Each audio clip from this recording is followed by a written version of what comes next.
Hi friends, hello అండి. ఇప్పుడు వచ్చేసి మనకి షార్ట్ వీడియో 3 మినిట్స్ వచ్చింది కదండి.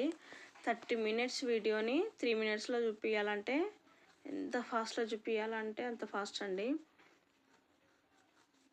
బ్లౌజ్ కటింగ్ అండి ఇప్పుడు నేను చూపించేది. వీడియోలో చూపిస్తున్నట్టుగా బ్లౌజ్ని తీసుకొని ఎక్కడెక్కడ ఏ కొలతలు తీసుకోవాలి అలా తీసుకోండి. నేనైతే నెక్ మార్క్ చేశానండి. నెక్ వచ్చేసి 2.6 వచ్చింది.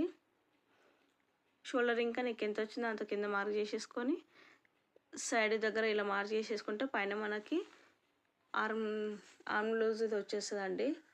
కొలత అనేది ఇక్కడ కింద నెక్ ఇవన్నీ ఎలా చూపిస్తే అలా యాస్టీస్గా మార్క్ చేసేసుకోండి.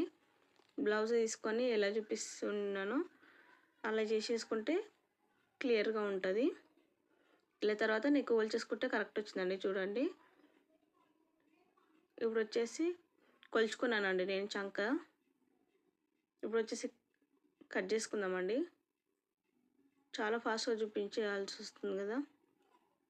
30 మినిట్స్ వీడియో అంటే 3 మినిట్స్లో అంటే ఎంత ఫాస్ట్గా ఉందో చూడండి. ఇప్పుడు వచ్చేసి హ్యాండ్స్ అండి. ఇలా ఎల్ స్కేల్ తీసుకొని ఫాస్ట్గా మార్క్ చేసేసుకుంటే హెచ్చు తగ్గులు అనేవి రాకుండా ఉంటాయి. ఇప్పుడు చూడండి, నేను ఎక్కడెక్కడ ఏ కొలతలు ఎలా తీసుకుంటున్నానో అబ్జర్వ్ చేస్తే మీకు అర్థమైపోతుందండి. ఖర్చులోకి ఖచ్చితంగా తీసుకోవాలండి. ఖర్చులోకి తీసుకోకపోతే బ్లౌజ్ అనేది ఎక్కువ తక్కువ అయిపోతుంది. ఇలా షోల్డర్ పైన 1.5కి పైన 1.5 పాదొక 2 అలా మార్క్ చేసుకుంటే మనకి షోల్డర్ పైన నీట్గా వస్తుందండి. చంక పెలికలు ఇక్కడ కట్ చేసేవి ఇలా కట్ చేసేసుకుంటే మనకి ఫిట్టింగ్ అనేది బాగుంటుందండి. ఇప్పుడు నాకు ఫ్రంట్ పార్ట్లో అతుకులు వస్తాయి. నేను చూసుకుంటున్నాను క్లాత్ ఎక్కడ అడ్జస్ట్మెంట్ అవుతుంది అని. ఇక్కడ వచ్చేసిందండి. చూడండి, ఇలా స్కేల్తోని ఇలా గీసుకుంటే మనకి ఎక్కువ తక్కువ రాకుండా ఉంటుంది. ఇలా మార్క్ చేసేసుకోండి వీడియోలో చూపిస్తున్నట్టుగా. చెస్ట్ మార్కింగ్ అండి.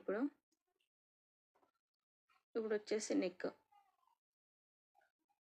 అలా కొలుచుకోవచ్చు, మళ్ళీ ఇలా హుక్స్ బట్టి ఇలా కూడా కొలుచుకోవచ్చు అండి. కొంచెం సీనియర్లు అయితే ఏ సైజ్ వాళ్ళకి ఎంత పెట్టాలో కూడా తెలుస్తుందండి. నాకు ఇక్కడ ఫుల్ అతుకు వచ్చేస్తుంది. అతుకు వేసేసుకుంటే ఇప్పుడు వచ్చేసి క్రాస్ పట్టి స్టార్టింగ్లో 3.5, ఎండింగ్కి 3, మధ్యలో 2.5